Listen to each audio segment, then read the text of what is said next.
All right. Well, hello. My name's Jen. I'm the Public Programs Coordinator at the Connecticut Museum of Culture and History. And thank you for joining us for our Lunch and Learn, the Precious Birthright, Black Leaders, and the Fight to Vote in Antebellum, Rhode Island. Today's speaker, C.J. Martin, is a historian who focuses on Black history. He specializes in the abolitionist movement and the politics of anti-slavery.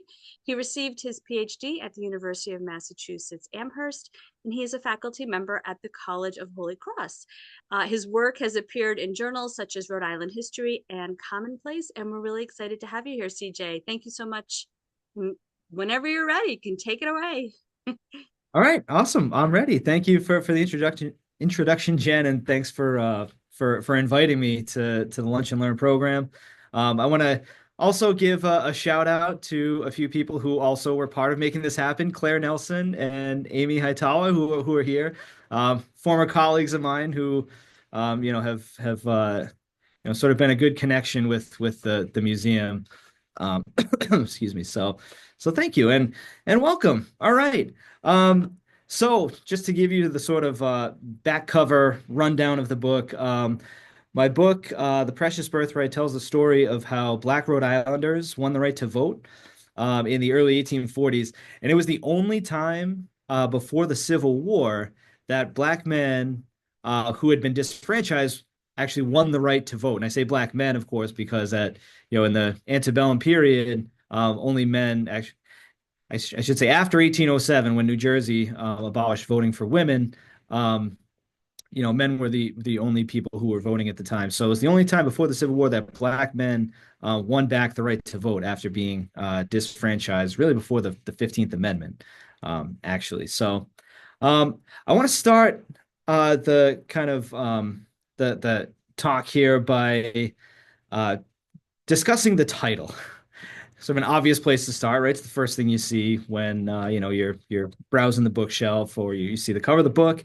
But I was really intentional about the title of the book because I wanted to make sure that it reflected sort of the theme, my main theme of the book, meaning that it was the story of and by Black Rhode Islanders. So I actually used their words. It was important for me to use their words in the title. And that's a little different from, some historians do that. I see a lot of in history people, historians creating titles almost to be ironic. They use like words of people who were fighting against the people that they're writing about and sort of kind of invert them. I always think of there's a really interesting book called Radicals of the Worst Sort that were about women strikers in Lawrence, Massachusetts in the early 1900s. But that was the words that the people who were trying to crush the strike used. And so it's cool that you kind of, you turn it around and make it like, the women strikers were the heroes, of course, in the book. But I don't know. I don't. I like actually giving more credit to the people I'm actually writing about. So that's why, I called it The Precious Birthright. That was their words. And let me see if I can move my slide here. Let's see. Perfect. So, the original title of the book in that vein, again, I wanted to make it, the words of the people who I'm writing about. By the way, I should say this was my dissertation, from UMass that I sort of turned into my first book. That's what a lot of historians do. So the original title was a very dissertation-y title called Our Earnest Remonstrance. It was interesting. The funny thing is the title was one of the last things that came together, actually. I wrote the whole book, titled it something that would be really cool for other historians and people, the 5 people who were going to read my dissertation. So I told it Our Earnest Remonstrance because the Black leaders who were fighting for the right to vote, were, creating remonstrances against the government that was disfranchising them. So yeah, I thought it was really cool. But so as the book went through publication, the publication process, my editor at UMass Press, Matt Becker, was like, "This is great. Everything's on track." He goes, "We're gonna need a new title though." He said, "I can't sell Our Earnest Remonstrance. we got to have something more interesting. So all right. So I went back to all the documents that I'd used, all the words that Black suffrage leaders had used. Um, so that was out. Our earnest remonstrance was out, and I came up with I thought would be a really cool title, "The Poison Chalice." Right? I mean, that's something you might pick up off the shelf, right? Um, now the context that they used the poison chalice in was Black leaders were writing to white suffrage leaders. There was also a white-led suffrage movement going on in Rhode Island, and Black leaders were warning white leaders that if they rejected Black voting rights, then it would return, the poison would return to their lips. There's a sort of a biblical reference in the poison chalice. Now I'd have to make a really creative subtitle to make that work, to let you know what the book is actually about. And I just really couldn't come up with that. So unfortunately, the Poison Chalice was out. Maybe I'll write a book in the future called The Poison Chalice. You know, but anyway, so I went back and I found this again, this from the same document that the Poison Chalice was in, and actually I think it's the same document that our earnest remonstrance um, was in. And this was a petition by Black leaders to white suffrage leaders in Rhode Island. I'll talk about why there was a white suffrage movement in Rhode Island in just a minute. But yeah, they call, if you can see, I kind of highlighted it in on the slide here. They call it the Precious Birthright of Freemen, and I wanted to call it the Precious Birthright of Freemen, but I lopped off of Freemen for the sake of brevity. And the subtitle, Black Leaders in the Fight to Vote in Antebellum, Rhode Island. That was another one. I had to sort of condense the subtitles. So I have to give a shout out to my dad, who used to write headlines and taglines for toys. He was really good at sort of creating meaningful, brief turns of phrase. So we went back and forth on a million of those subtitles, and it was him who came up with the uh, the fight to vote in Black leaders and the fight to vote in Antebellum, Rhode Island. So that's the title of the book. So as with any sort of research project, any book really, it starts often with a smaller idea and even just a question, right?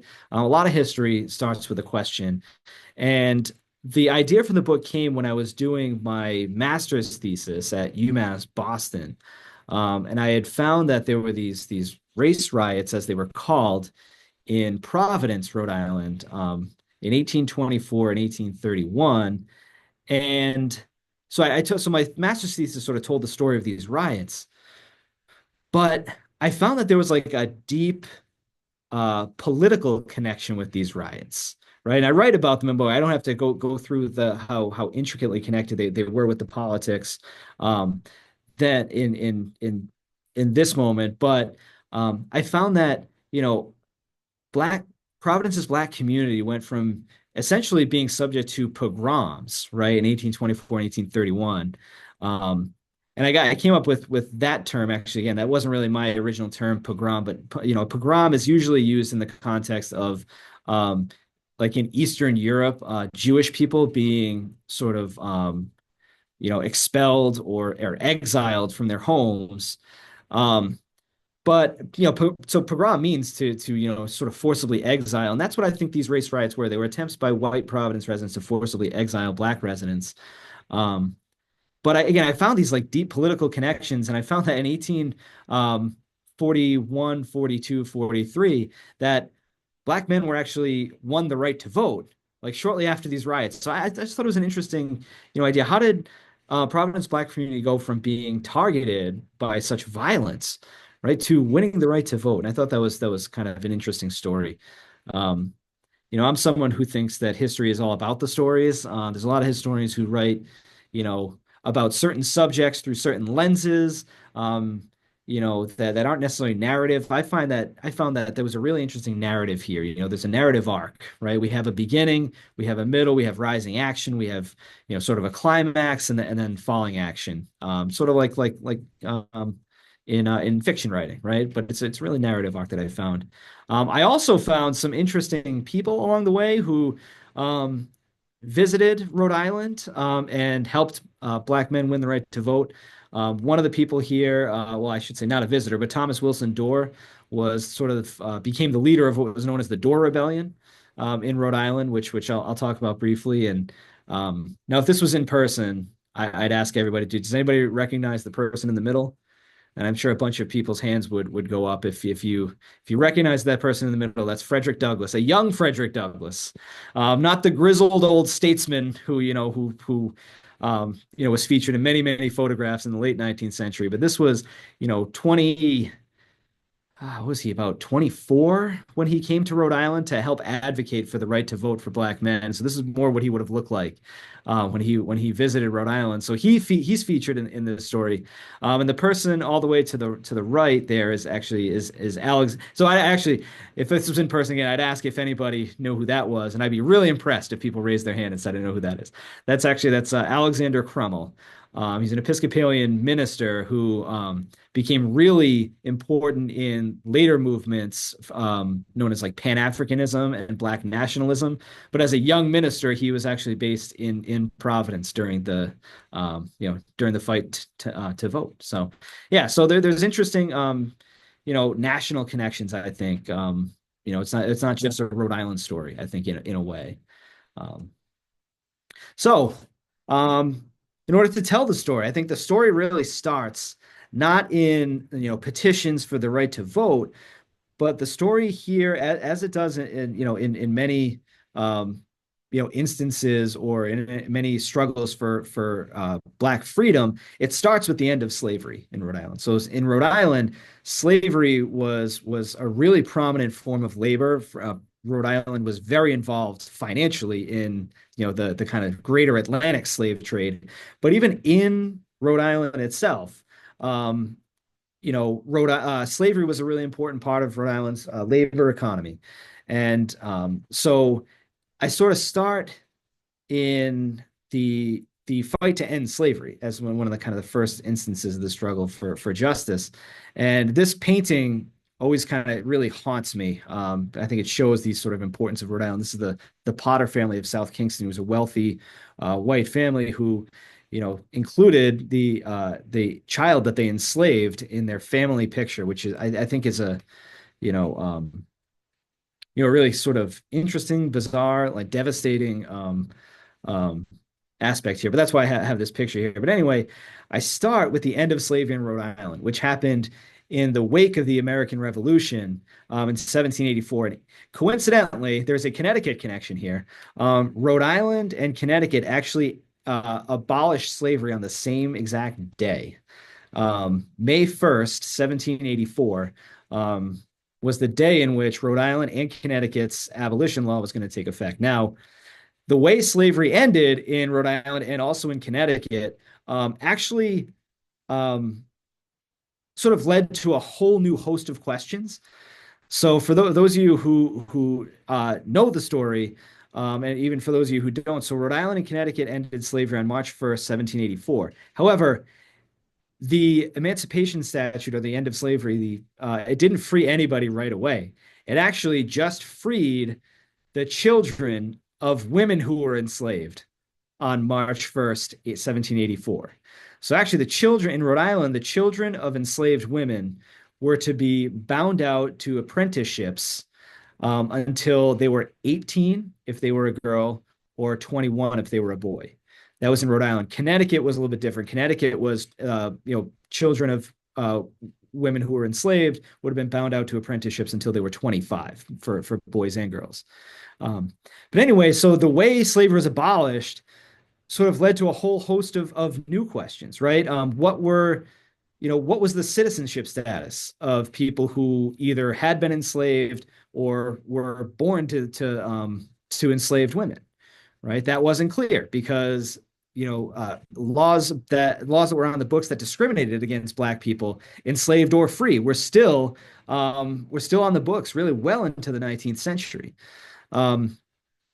So yeah, so again, I think one of the central questions was, in the wake of slavery, what was the citizenship status of Black Rhode Islanders? And again, that was a the answer to that question was really up in the air and had to be worked out over time. So that's where the story really starts, the end of slavery in Rhode Island. And in the wake of slavery over the next decades in the 1790s, 1800s, 1810s, as slavery really dies out in Rhode Island. I will say the end of slavery, even though it didn't free anybody right away, a lot of enslaved people basically took that abolition law as a message that slavery was not going to be supported in Rhode Island anymore. So enslaved people started freeing themselves. They started walking off of plantations, walking out of, households of white people who had enslaved them. And what they found really was that, in the massive recession, economic recession in the wake of the American Revolution, there was just no resources to go find them, to go re-enslave them. So enslaved people really took it upon themselves to end slavery much more precipitously than the white leaders had imagined.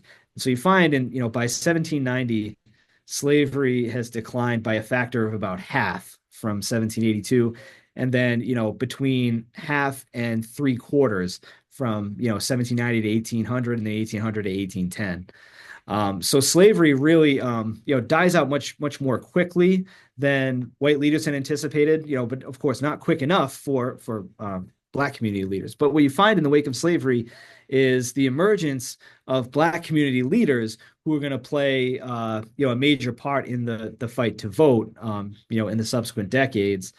You see a lot of Black community leaders emerge out of the ranks of Revolutionary War soldiers.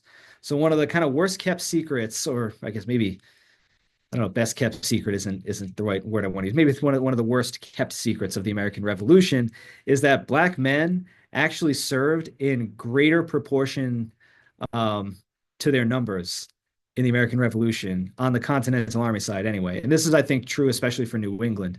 Again, Black men served proportionately in greater numbers than white men in the American Revolution, which is an amazing fact. I mean, think of how that kind of reframes, your idea of what the American Revolution was.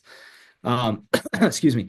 So you have a lot of Black veterans in the American Revolution who become community leaders, just like today, where we revere military leaders, right? And it was similar back then, right? So some of the first leaders who emerge are Black Revolutionary War soldiers. And I should say too that I know there's a lot of work going on at the museum right now of documenting Revolutionary War records, and I know Amy, who I believe is here, has been documenting some a lot of Black veterans in Connecticut too. So that'd be interesting to see what comes out of that project. So as Black community leaders are emerging, one of the things that they are fighting back against is discrimination in all different forms of society, but especially they're fighting against discrimination in churches, right? It's sort of, again, it's an amazing thing to think that that there was segregation and discrimination and oppression really in churches, right? In Christian churches. But that's what they did. Christian churches, all over the country, in the North included, segregated their churches. Black families had to sit in the galleries often, right? They were in churches that gave communion. They were often the last people to receive communion. So all across the North, you see this, and in Providence is no different. Black church leaders walk out of white-dominated churches and form their own, and they construct the African Union Meeting House, which is an interdenominational church. Several different denominations used it. And it was, again, for Black church members and for Black church leaders. And so one of the places I think the story really takes off in the book is in telling the story of the construction of the African Union Meeting House. And I say that because this is the first really publicly owned or Black-owned space in Providence. And again, same thing that happens around the North. The Black church in Providence is not just used for church services themselves, right? The Black church in Providence becomes also, the most prominent Black schoolhouse, right? There's a school that's developed in the basement of the church. It also becomes a meeting space for Black leaders to debate politics, to debate society, to have intellectual debates, right? So again, similarly across the North, the African Union Meeting House in Providence becomes a really important community space. And for the story, the reason it's really important for historians, I think, of Providence is that there was a committee made up of Black men, leaders, to um, to sort of manage the construction of the church. And what I found was there's a document, it lists the names of the committee members of Black men who are going to manage the building of the church. And it's from there that I think it really takes off. Like once you have a list of names, right? Now you have, I think there were 18 men. Now you have 18 different leaders. You have 18 people's stories, right? The Black community isn't just the Black community, but there are people, there are individuals, there are leaders who emerge. And from the names, I could then go in and research these people and tell their stories, right? This hadn't been done before. There are other histories of Black Rhode Island communities, right? And a lot of them are told through white authored sources. I know there's a great book by Joanne Pope Mellish called Disowning Slavery, in which she really goes into, how race had become, how race remained problematic even in the wake of slavery in Rhode Island. What she did was, and rightfully so, she went into the Providence Town papers and found a whole host of white people who were complaining about their Black neighbors. And being the good scholar that she is, she sort of read between the lines and discussed the problems of poverty and racism, right? But there's also another side to it. There's also Black people themselves who are telling their own story, right? And through the names of the people I was able to find, I think the story really takes off, and you're able to, portray the Black community in Providence as it really was, and not a monolith, right? But as any community is, a makeup of multiple individuals, of leaders, families, people working different jobs.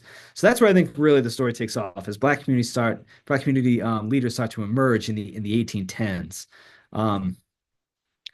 And then just sort of like right around the same time that I'm kind of charting the emergence of Black community leaders, Black Rhode Islanders, Black Rhode Island men are suddenly disfranchised in 1822. And this was a move again that was sort of going on across the country. I think we have a tendency sometimes to teach or look at this era as we think of it, especially by the late 1820s, the Jacksonian America, right, is where we're expanding voting rights, right, to poor people, to poor men, right? But really, it's an expansion of voting rights to white men, and it's at the same time there's an attendant contraction of voting rights for Black men. So you're seeing states start to abolish voting rights for Black men as they're expanding them to white men. And Rhode Island was a little different in a sense, and I can get to that in a second, but.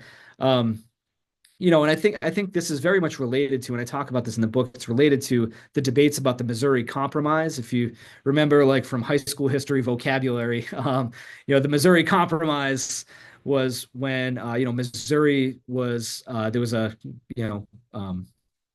conflict whether Missouri was going to be admitted to the United States with slavery legalized or not.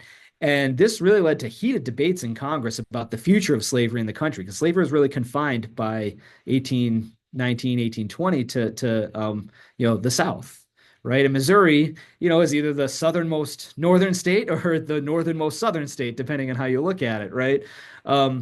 And there were a lot of debates, and Rhode Island, the congressional elections of 1820 and 1822, right, really revolved around where the congressmen stood on the Missouri Compromise and stood on slavery, right, and stood on race. So you have this, this national debate going on. You have the restriction of Black voting rights, across the country, and Rhode Island and Connecticut actually both during this time period restrict the vote to white men. Connecticut in 1814 actually passes a statute that limits that inserts the word white into its voting requirements. And then in 1818, the new Constitution has the word white attached to its voting requirements. So that's how Connecticut sort of restricts the voting to white men. And Rhode Island did it in 1822. They didn't have a new congressional. It wasn't a new, a new constitution or anything like that, but it was just by statutory law. And what you find is, again, there's a lot of deep political connections here in the national politics. This is the time when the Federalist Party is really kind of going out, and a lot of Federalist leaders had ties with Black community leaders. And as that party sort of wanes, and the Jeffersonian Party, which is known as the Republicans or the Democratic Republicans, start taking over state legislatures. And, it happened again in Connecticut in 1818, and then it happened in Rhode Island shortly thereafter. You start seeing, Black voting rights really being taken away. Again, this is the Jeffersonian Party, which is dominated by enslavers nationally, right? And their kind of racist white allies in the North. So again, it's not just happening in Rhode Island in this vacuum here, right? It's part of this larger political process. So after disfranchisement, you get, there we go. Whoops, went back. Okay. Sorry. Oh, you know what I'm doing? I'm accidentally hitting the scroll on my mouse. I'm just noticing now that the scroll function moves slides forward, so I will refrain from hitting the scroll thing on my mouse here. Okay. So in the wake of disfranchisement, into the late 1820s, early 1830s, you have the sort of further development of Black community leadership, and so some early affirmations of a suffrage campaign. I think the first real move that Black leaders made to try to win back the right to vote was in 1831 in this petition, which you can see here. I just kind of cut the end of it. You get a petition signed by Alfred Niger, George C. Willis, and George McCarty. Alfred Niger, actually Connecticut born, who made his way to Providence in the 1820s, and was a barber and a leader in Providence's Black community. And one of the things I talk about too is how barbers were actually really important Black community leaders at this time. Again, if you think some of the major Black-owned spaces in cities across the North at this time are churches. So you see a lot of Black leaders emerging through the church, and a lot of Black ministers become community leaders. Also, Black barbers become community leaders because they also either own their space or at least control their space if they're renting, right? And barber shops sort of become, really important community spaces as well. So Alfred Niger, a barber, is sort of takes the lead in the petition campaign. And really what they started petitioning for was, the right to vote based on, tell me if you've heard this before, that they were being taxed. Black leaders were being taxed without being represented in in the state legislature. At least their voices through were not being represented through their vote. So, no, of course, no taxation without representation was the revolution, the whole basis of the American Revolution, right? So Black leaders are saying, look, like, we're being taxed. Our children are barred from public schools, and yet our tax dollars are going to white children's public schooling. But again, it's the real crux of the argument is we're being taxed without our voices being heard. Now, in the 1830s, actually, it sort of backfires briefly because the state legislature actually determines, well, maybe instead of giving Black men the right to vote, we'll just take them off the tax rolls. So that's sort of, is kind of a, almost calling of the bluff in a way. So that, that sort of knocked Alfred Niger back a little bit and sort of kind of, made him not as powerful as a Black leader, at least for the time being in the mid 1830s. But he reemerged in 1841 to really help lead the campaign. And again, tied to national movements, right? The early 1830s are the time when the abolitionist movement is really taking off, right? And abolition's sort of twin goals are being put forward the abolitionist movement twin goals of the immediate abolition of slavery and civil and political rights for black men, and many abolitionists also fought for the rights of women too, black and white. Um, so, you have in Providence, the movement, especially radiating out of Boston. You have David Walker's Appeal, which was sort of the founding document of the abolitionist movement. I can answer more questions about that later if you'd like. But the appeal coming out of Boston, really one of the first places it went after it left Boston was Providence, and it was being sold out of barbershops and out of the African Union Meeting House. Um, you also have the emergence of what was known as the Colored Convention movement, where Black community leaders across the North were meeting in conventions in New York and Philadelphia to sort of combat, civil and political discrimination. So again, like this is all kind of, Rhode Island is sort of, part of this larger movement. And I should say in Rhode Island, excuse me, in the 1830s, another suffrage movement is also taking hold, and that's led by white men. Rhode Island, unlike most states across the country, still had a really strict property requirement for voting. You had to own at least what's essentially about $134 worth of real estate in order to vote. And that just, as the industrial, again, to tie it to the rest of the country, right? As the Industrial Revolution is taking off, you're having a huge growth in the working class, right? Who are renters, who are factory workers.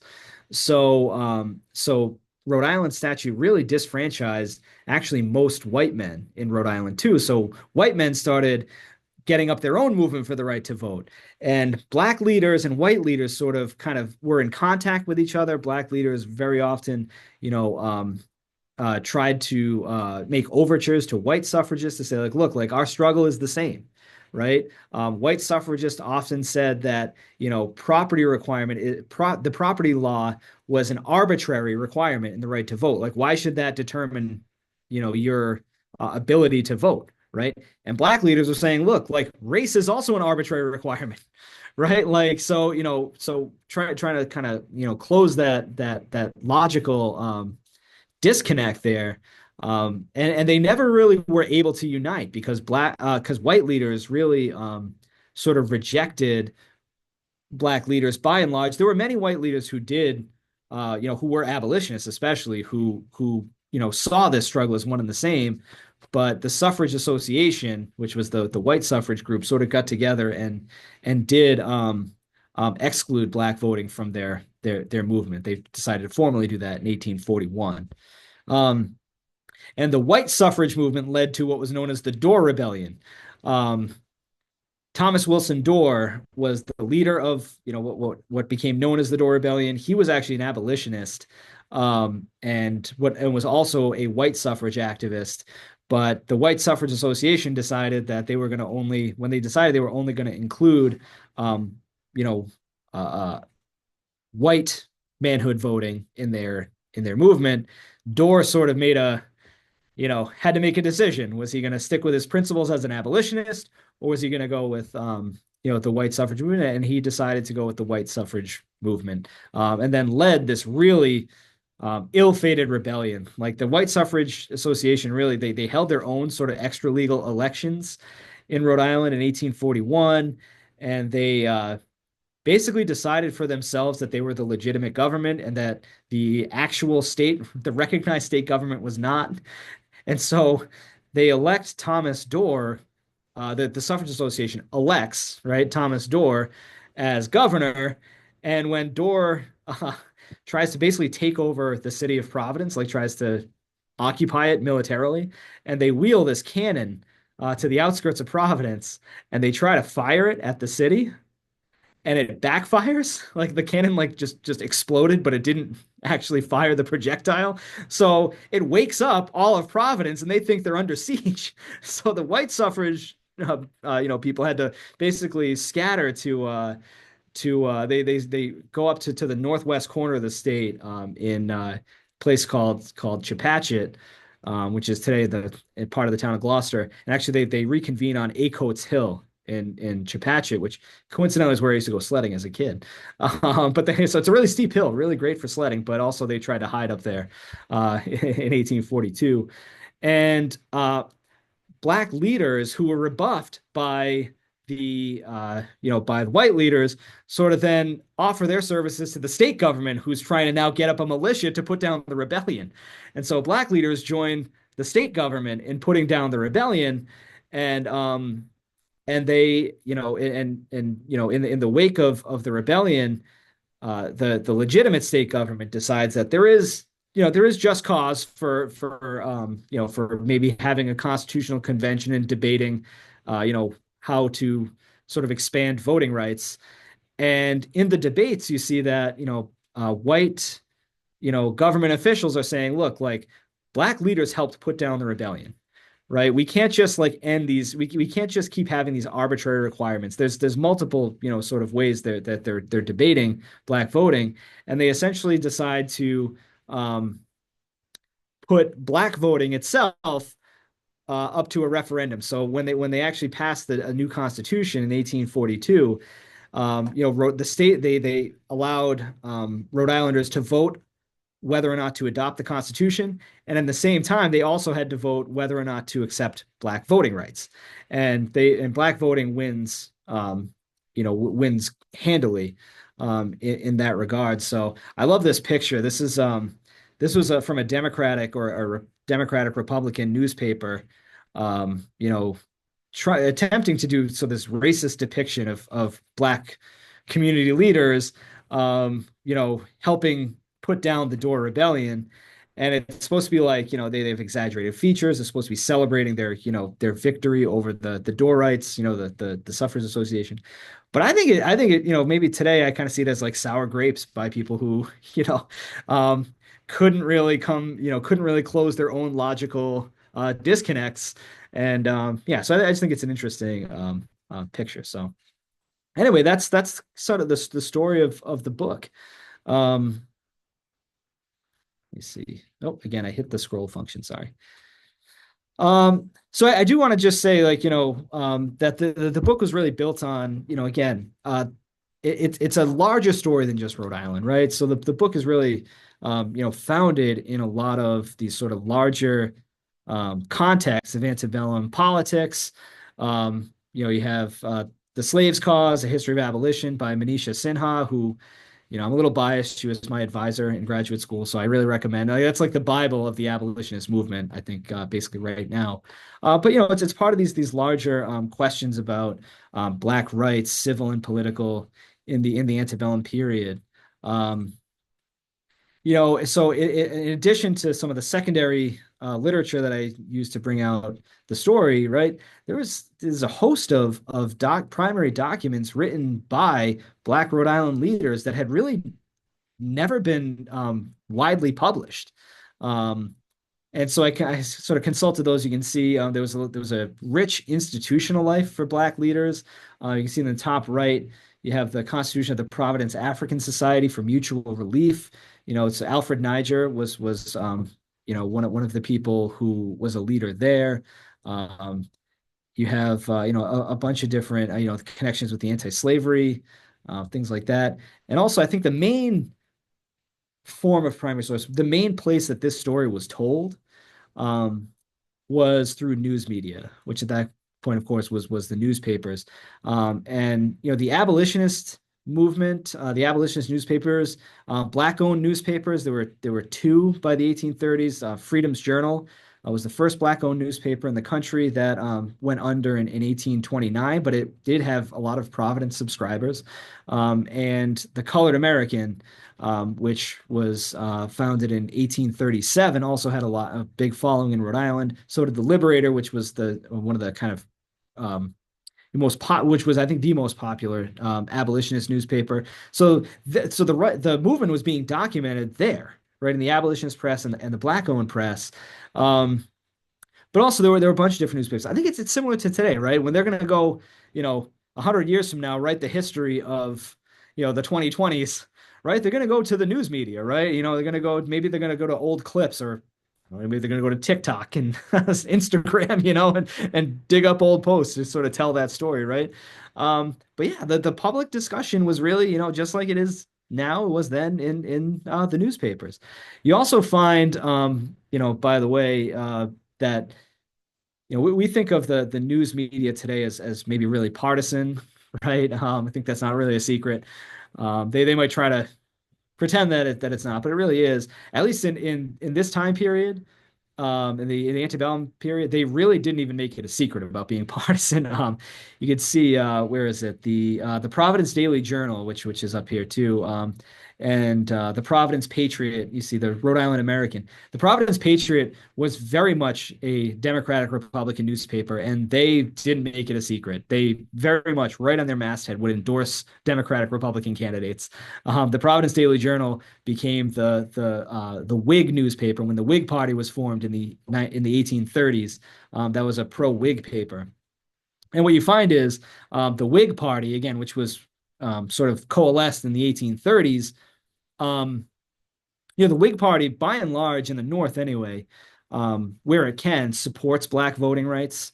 It's a Whig-dominated state legislature, in Rhode Island that actually endorses black voting once it comes down to it. Again, the politics we're all one and the same there. Let's see. Um, you know, so as I'm writing the book, I kind of had to figure out like what's this book's identity? You know what I mean? Like history books have identities, right? There's social history, the political history. One of the sort of subgenres of antebellum history is antebellum Black community studies. I don't know if it's an identifiable genre, but if it's not, I'm declaring it today. But you see, like there are a lot of Black community studies in antebellum United States. Philadelphia's Black Elite by Julie Winch. Again, I'm a little biased. Julie Winch was also my advisor in my master's program. Fantastic historian, wrote similar to what I wrote, but about Philadelphia. More Than Freedom and Black Bostonians, about Boston. Hopes and Expectations is one for Hartford. It talks about like class and especially the Black middle class of Hartford. But yeah, so I thought maybe it's sort of my book sort of fits in with there, like it's Providence's version of some of these, but also I think it could fit into a genre about antebellum, a very small genre about antebellum struggle for equal rights for Black Americans through specific causes. Some really good books: Colored Travelers by Elizabeth Storter Pryor, who's a professor at Smith. Birthright Citizens, of course, that's a phrase that we're hearing a lot today. Martha Jones. So yeah. So what I decided the identity of my book is going to be is it's really going to be a little bit of all of that. And really what I want this to be is a story, right? First and foremost, it's a story. And as a historian, I find really deep meaning in stories of the past. So I wrote it purposely to have this kind of narrative arc. And I think and attendant to that it's a story of people, right? It's not just about, a right or an idea about citizenship. It's not just through the lens of social history or political history, but it's really about the people, right? So I just listed a few here on this slide. Some of the people that you're going to meet in the book who don't have anything written about them really almost anywhere else. A few sort of micro histories tell the stories of individuals here, but really this is where they come alive, I think.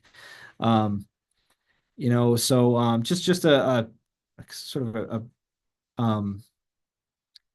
brief thing. How do I want to phrase this? So you're not going to find a lot of pictures because these people have not been written about, and I haven't found pictures. Maybe in attics or basements, of people who, these might be their great great grandparent, great great great grandparents, something like that. Maybe they're out there, but I haven't found them yet. But what I did do was I found Alfred Niger, who again I think he's the probably person I wrote about most in the book. I found his grave in Providence, yeah, I had a really sort of spiritual experience at his grave. I'm not a very spiritual person, but standing basically 6 feet above him, having spent so much time with his words and his thoughts and his actions, was really, really a powerful experience for me. So I have a picture of his grave. you know, um, I'm not a very good photographer, so that was touched up by my wife, who does much better than me at taking pictures. I did find there's a picture of Thomas Howland, who makes an appearance sort of, and I love this picture too. He's very dignified, right? Thomas Howland was actually, he became, after enfranchisement, the elected official, first black elected official in Rhode Island. He was elected ward captain for the Whig Party um, in Providence. So the very last thing I want to say is, like, so what's the meaning of this book? Like, why should you read this? And I think it's an important, because again, it's a story, but it's also a really meaningful story. And I take my own meaning from it, but I think, a really good, really well-written story also lets the reader take the meaning that they take from it, right? And so I decided to do a little experiment to see what is the meaning of this. And I did what the good, modest history professor does, and I assigned my class to read the book. Well, I should say I only assigned them one chapter, and I gave them a PDF. I didn't make them buy it. It's but anyway, so I had a nice discussion with my class about the first chapter in the book, and these are two sections of my class called Abolition in American Democracy, which is a first year seminar here at Holy Cross, and yeah, so I assigned it to my students, and I just to let them, just to hear them talk about what the meaning they got from it was really powerful. The class on top, section one of Abolition in American Democracy, really latched onto the story of Prince Green, who was a Black Revolutionary soldier who um, was guarding a munitions post in Rhode Island, and actually had to, these white kids were like harassing him and tried to get in, and he did what a soldier was supposed to do and basically shot them. They weren't supposed to pass, right? He probably gave them all these warnings. But he was actually put on trial for manslaughter and was convicted, right? And so, students had a lot of thoughts on that story and how relevant that is today to how we perceive, black violence, you know, I don't want to say black, but violence and race, how they sort of are seen today. And the class on the bottom really wanted to talk about like how we draw lines around citizenship, like who gets to vote, who gets to be a citizen. That line is never fixed. There's nothing in the Constitution that says like this defines what a citizen is, right? And so we've moved the lines a lot, right? So, it used to be around gender, it used to be around race in some states, right? And, today we have these debates around immigration status, right? So it's never been fixed. So students had a really interesting conversation on that. But so I just want to end there, because I do want to give some time for Q&A. I realize I talked a little bit more than I thought I would, but that's what historians do. A lot. So yeah, thank you. I appreciate you listening. I could put my email up there. If you have any questions, feel free to shoot me an email. I'm happy to chat. But I should say after this. But yeah, happy to take any questions right now in the time that remains. So Thank you so much, Chris. This was amazing. Chris, I'm sorry, CJ. This was amazing. It was just interesting to see where the idea came from, the development of it, the sources you use, just the beginning and end. I think that's really a fascinating look at it, and without giving away everything in the book. I try to leave some, some reason to actually read it. So yeah. So I know you mentioned one of your sections and who the person that stood out to them from the chapter they read.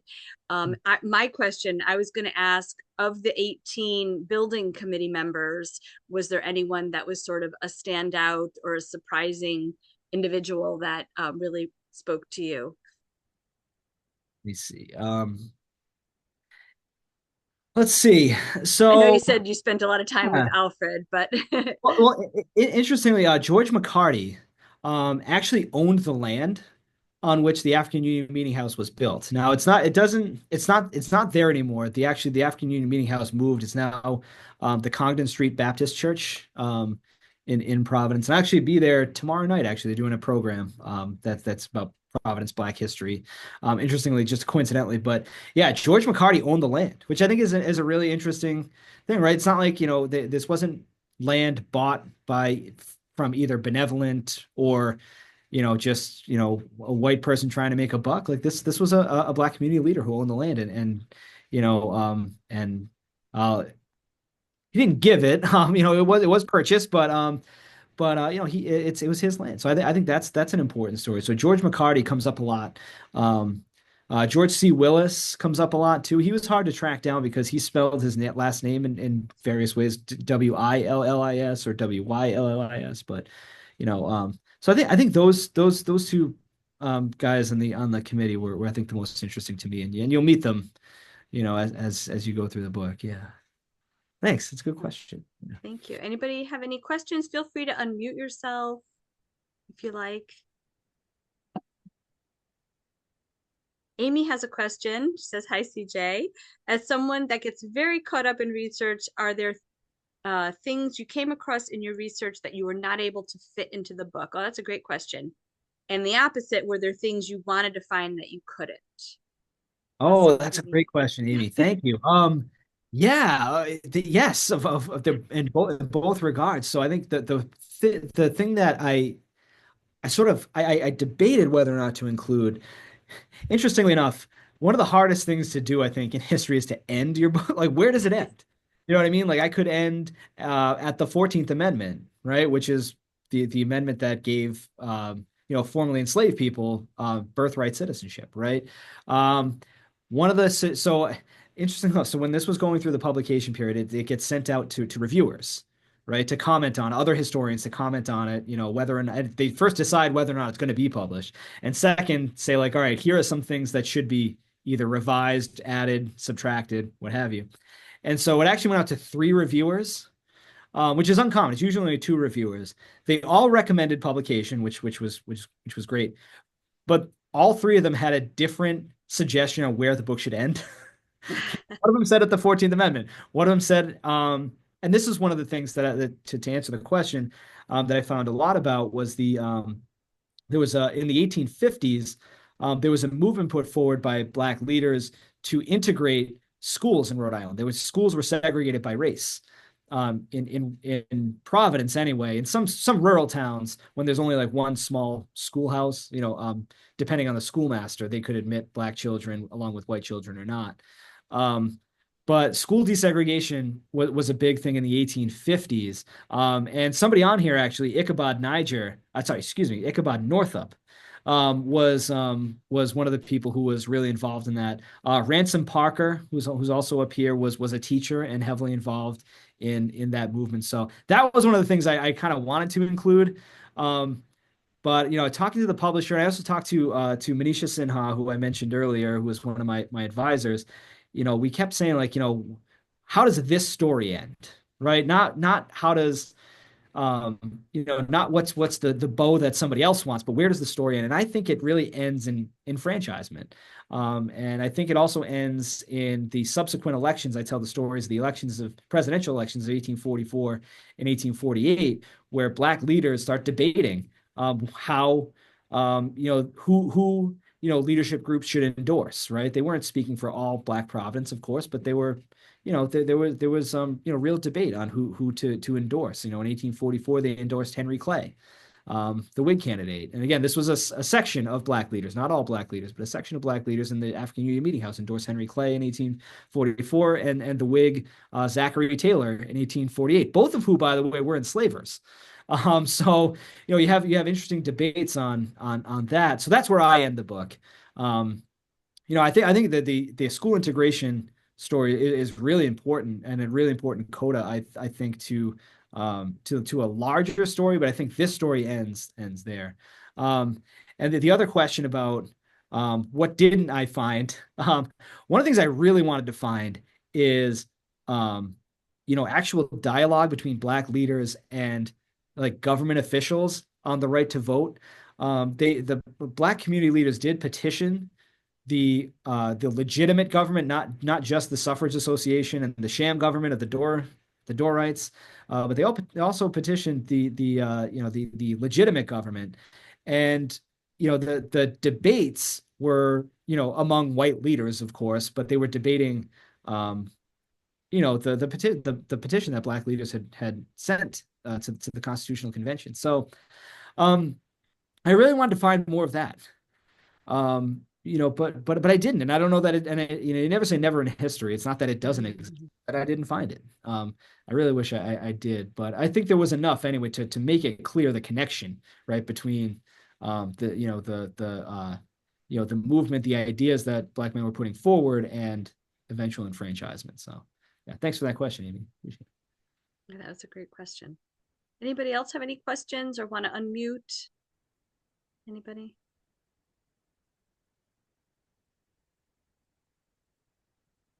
I hit it all. I covered it You all. Is covered that, it is that, is all. that what you're saying? Like, I wow. Hey.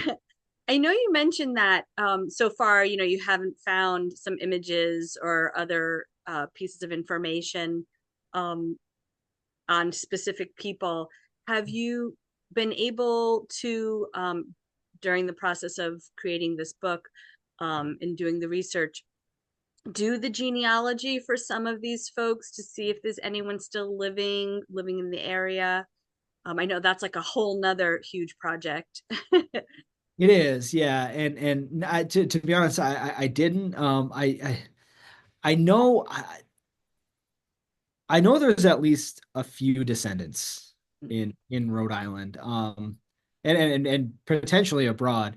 I did follow Alfred Niger's family through at least the next generation. Like, I talk about his sons, and actually this gravestone that's on here, on the other side, it talks about his son, who's also buried there. Um, there's somebody who does Black history. I think he's a journalist, Keith Stokes, I think he's in Newport. He has some connection. I'm not sure if it's an actual genealogical connection, like a biological connection, or if he just does the genealogies of the people. But he does things like that. Again, like it was more like where's the story? And then, this becomes sort of a larger book. Part What you guys two, press part wanted. two. Yeah, potential. Actually, part two actually is on this page. Not exact. It's not exactly part two. It's more like I guess to use a comic hero thing. It's in this universe, I guess. Was John W. Lewis, who's there. He was a Reverend, Free Will Baptist minister, who I sort of tracked, after this story, and he moves to New Hampshire and then sort of goes across northern New England, setting up anti-slavery societies, like converting people to the Free Will Baptist faith, but also the Free Will Baptist faith was very anti-slavery. Um, it's a white dominated church, and he's one of the very few black ministers, but he's going to areas that are like, 98, 99% white. And he's writing to William Lloyd Garrison, who's, famous abolitionist. He's writing to Frederick Douglass, talking about how awesome this is to be setting up anti-slavery societies where what he calls the pro-slavery spirit really lives. New Hampshire was the South Carolina of the North, according to some abolitionists, right? With how much pro-slavery and pro-democratic party spirit sort of dominated there. But so the sequel is actually, I guess, or it's not a perfect sequel, but I'll write a little bit about this, because Lewis was in Providence for a while and headed the African Union Meeting House.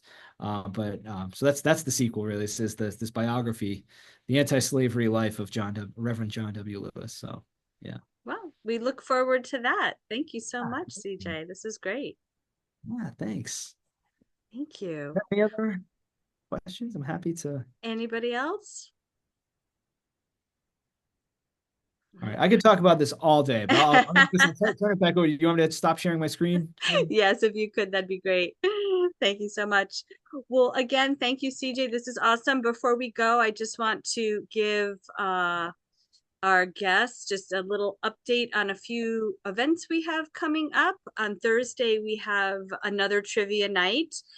In the spirit of our newest exhibition, Coffee, a Connecticut Story, we're offering an evening of trivia questions around people's favorite bad habits. So junk food, junk TV, and other vices. And there will be prizes. And our MC for the night is Kyone Wolf of Connecticut Public, and there's snacks and wine included. And then we have a calligraphy workshop on May 10th, that's Saturday. And the current Southern New England Apprentice Program mentor and master calligrapher, Dr. Jun Lin, will guide participants. And there's no experience needed, and all skill levels are welcome, and all materials are included in the cost. And then we have on May 15th, The Story of Chocolate. Author and food historian Sarah Lohman will trace the history of chocolate from its roots in Mesoamerican beverage to the intercontinental dessert. There will be chocolate tastings included in the cost there as well. And if you have never seen Sarah Lohman, she's a great presenter. So those are just a few of the upcoming events that we have. Of course, the rest, if you'd like to know what's happening at the museum, are on our website, connecticutmuseum.org. And again, CJ, thank you so much for today's presentation. Looking forward to reading the book. And please come back when you have the next book ready to go. Can I just do one more plug for the Wide Awakes exhibit? I know Claire Taylor, I work with Claire on creating that. So that's a really awesome exhibit. I don't know how long that's going to be there for, but that's a great exhibit. So check it out. Just I think till just the beginning of May. So it's wrapping up soon. So please come visit. It's an amazing exhibit. Thank you so much. All right, everybody. Until next time. Thank you. Thank Have you a very good rest much. of your Bye. Wednesday. Bye. Bye.